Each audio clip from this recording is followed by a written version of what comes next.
Pasar Hewan Grogol Gandapura Biring pada hari pekan Selasa sangat luar biasa, ramainya pengunjung untuk berjualan dan juga ramai para pembeli.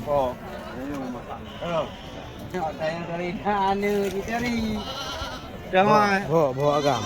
Ya. Ye. Nyai mah.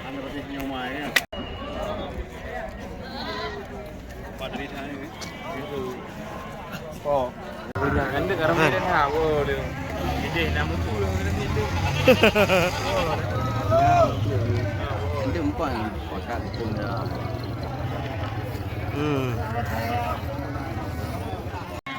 Tadi kang.